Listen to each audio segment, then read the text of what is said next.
Whawheta ki pia malo mo e tau toi ma ua pongpongi re koe ni.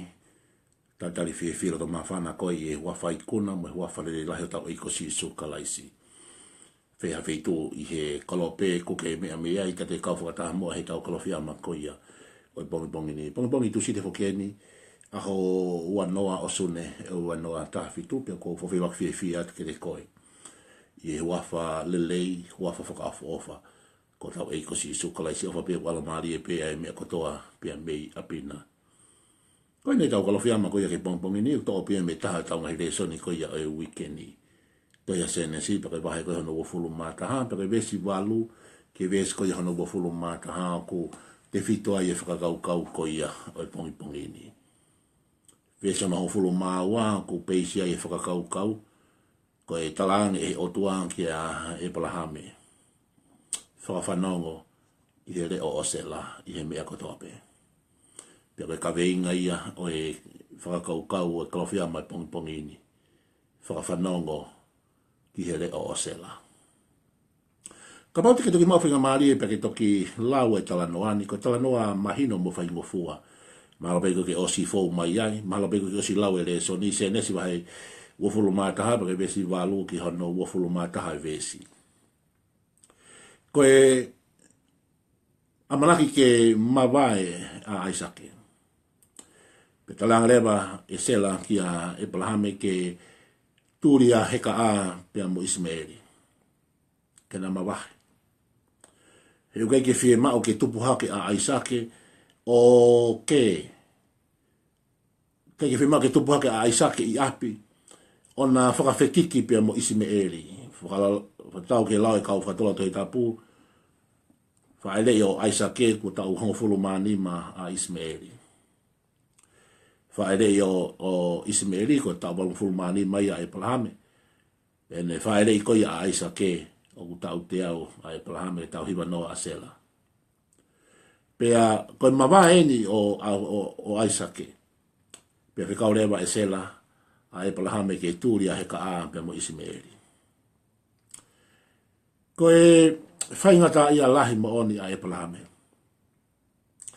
Pea koe huinga i le whaingata ia koe ne sio ki a Aisake mo sela. Toe sio ki a heka a pea mo Ismaeli. Whaingata ia lahi mo oni. Ko si ene tā mai ni a Aisake pea ki a sela.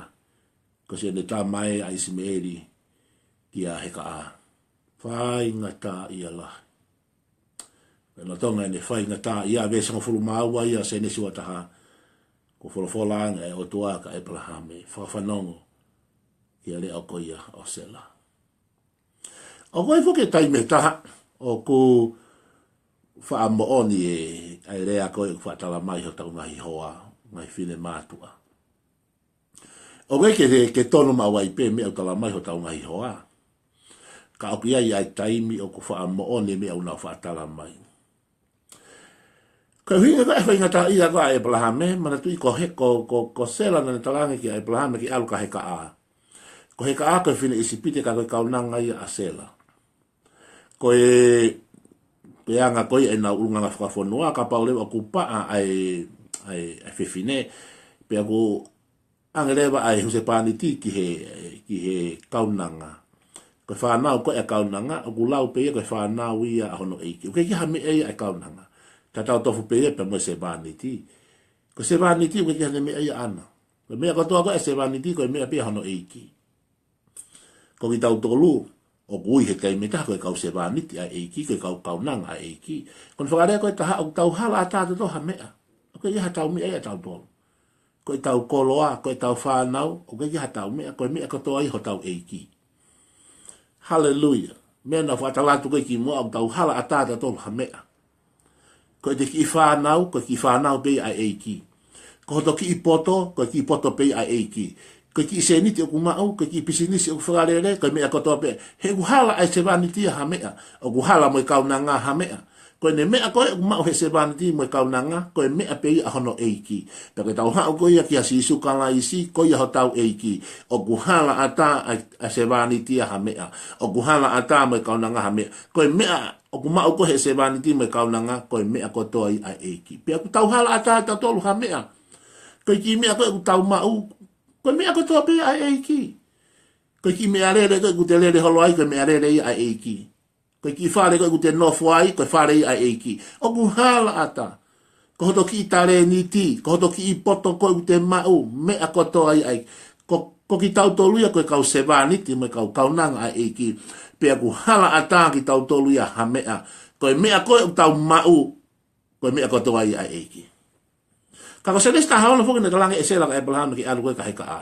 Ke ko pa afokia, pe ko alu ke motua. Ko hinga ka pa uleba e fanau leba heka a, gulau leba ia ko e fanau ia asela. Ko ne tawa tu pe, mahana fe tonu pe mo loto Abraham pe hoko leba. Fe ta ma leba ia heka a o ma o igo Ismaeli. Te talange ni e sela ka Abraham ke turia heka a, fa ingata ia la. O kai ke tonu mape me o talamai ko he file motua. O kai ngai taimita aku tonu, o kai ngai taimita aku hala. Ka u file mau ke tau whakawhanongo ki he otua. Kai mea ko talamai he file motua, o ku maoni pe tonu pe hala, o ku tipeni ia, me tau whakawhanongo a tau tolu koe ulu ke otu. Ka wai taimita hafoko koe fuki tau whakawhanongo ke he leo file motua. Ko inga foi ko ki tau tolu koe huse paniti koe ulu ki tau tolu. Ko mea ki whaingata ia e palahame. Ko talange e sela, to tahu maulalo ko iai, ai mea koe ke whai, he wai whaki tai me tahu pe he, ta tau tohu pe ia he lotu, ta tau tohu pe ia he pule anga, o ki whai ngata ia e kau tama ko i olunga, whai whekau, pe koe piso pe koe toko taha taki, ko talange he kau tama i lalo, ai mea ke whai, ange pe ia he pule anga, whai ngata ia kau tama i olunga, ko hi ko talange he kau tama ko i lalo, ai mea koe ke whai, whai ngata ia e palahame kono talange e sela, katalang he o tua whanongo ke mea talatu e se la koe mea mo onia, tūri a heka a. O koe pete i me taha aku tonu e mea talamai he whine mo tua, bua te pita aku hala. E anga whiweke ke ilo aku tonu mo hala, ki tāpo teki ke tamai olunga. Pe aku tonu, pe aku hala, e mea talamai he hoa. Katalang koe e se la koe, e balame ki aluka heka a, ngai hala ia. Kana e whiunga tonu pe me whima, koe e balame pe nani alu hala ipe. Te talange koe he mahana wataha ke tūre heka apa misi me eri. Toi fu whai ngata aange ia. Whai ngata. Pakana mauri na ki whepaki a mea whakakaukau e palahame. O ku mahu inga au pito ke tauhanga cheki e mea kotoa pe ki o lunga. Mahalo pe talati iho kaunga. Mahalo pe talati he se tuata. Pe ke toni whewhikau pe ke tiko ni ha mea. Whakafu offer ngai good ideas. Very good. Kau mahu inga ke cheki ke tamai o lunga. Whakapapau i koe mea mooni mea mehe eiki. Ko i kai huke na kei whaatatari, nā whakakaukau, o si oanga e palome sia se nesta hawana, mawahe ko ia, pia me ua i karitia, o nau hau ko ia, o nau nofo i halani. Se nesta makawahana ta hawa, tau whinu fulmani mai ai palame. Oanga rewa e palome sia. O si mea ta e hongo fulu koe ta uia, no walungo fulmani ma, e na whiutari, pia na whakakaukau, mahalo pehi ke hoko, paka hui ngai whakakaukau koe asela i se nesta hawano. Ke o ato heka a. Ko Ismaeli koe ni koe ia, na whanau koe heka a, o ku tupu mai e kau aare pia. Tupu mai kau Palestine, Pia ko Isaac na tupu mai a Israeli. O mosio mea ku hoko e hangi koe i me Middle East. Koe vā ko ia, koe vā ia i he hako o Isaac, Israeli ia, pia mahako Ismaeli, ko Ismaeli na uia koe kau aare pia. Ko nau hako ia, whanonga mai kau Palestine. Ai ka whakarea ko taha, o toi whehangai pe a hako Ismaeli, mo hako ko ia, o Isaac. Ka umosi o ange, ko hai whi polo parema na hako, ko i kai ke whaatatari. Sometimes, o vea tei me taha, o ku tau safa pe tau struggle i ahoni. Kono uhinga ko historia, na e kakai na keke nau ke whaatatari ke palomesi ai otua. O ku mahu inga au pito e kaina. Mahalo ben na e o si hoko atu ai ui ai ki ke te koe. Kane kai ke tatari ke taimi to tonu. Mo taimi to tonu koe ai otua. Pero kai ke tau whaatatari. Impatient ko aki tau tolu. Pa tau whai doe laka. Whai doe mu. Pe apolo pare mare vai whanonga anga u tau whai. Io mahalo ben na si ui koe e ki ke whai whikau. Mahino au pita pe. Kaka whai taimi na e whakababe babe. Whai koe whai laka na ki i whihalak. Pea koe uhi ngai hoko ngai polo parema i he lotu, hoko ngai polo parema i he hauni he society, koe tau whainga ke whaka wawei ai mea o ku te ke kakato e mea ko ia. Fiu tale e Abraham e Mosela, pe o mai le foi whakakau kau whakai tangata, ke whakahoko e, pe tōma ia ia heka a Ismaeli ia heka a.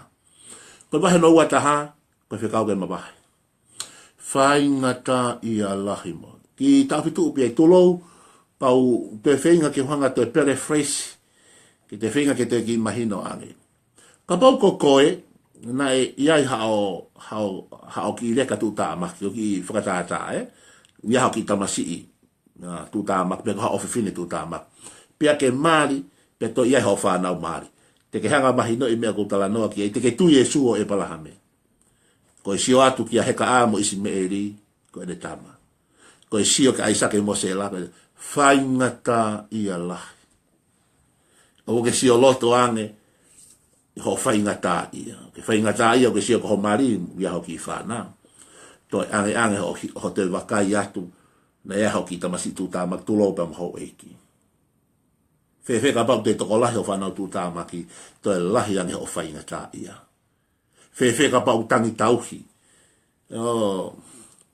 Hau pe hoki i waheu, tō ate inase tamasi iko, ate inase taine, ia inase hoki i whanau. Whaingata ia lahi. O ke sio ke fo i mooni o talanoa ke a senesi wataha. Ko tau whai koe ngahi mea whehala ki tau whaingata ia. Wai taim tau kulukia. Whaingata ia lahi.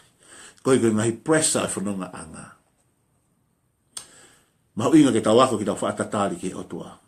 Mahu inga au pito. Pere whaingata ia e palahame. Pitanga lewa he otua lista hawa. Whakawhanongo ki ere o sela. Ponga Kristiane. Mahu inga ki tau whakawhanongo ki ere o tau ngahi mari. Sometime ang moone mea unau talamai. Malo be moone se tua taha te me taha. Malo be moone tako ni whaiwhekau.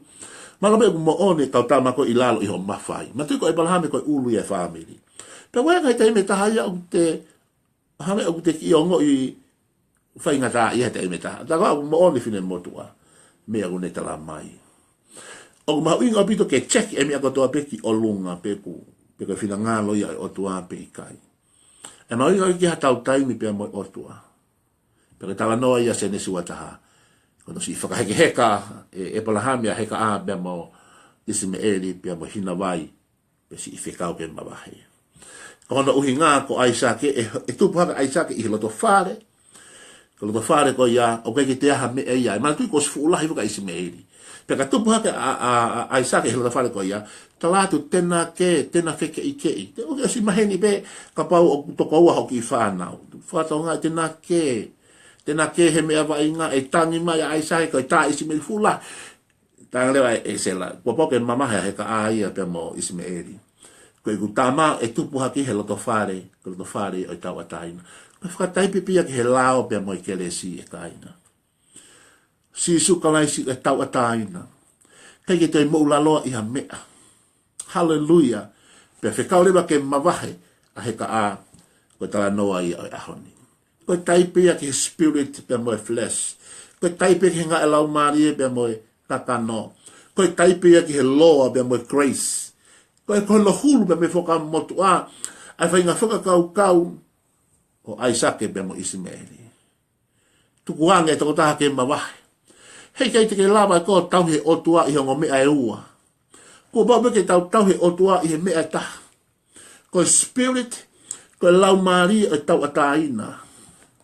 Ko ia e whakakau o kune whatu maki tau tolu e whakakau ko bau ke tukuange ai taha. Ko tau hau ke otua ke tau ki otua ko bau ke tau tukuange ai taha.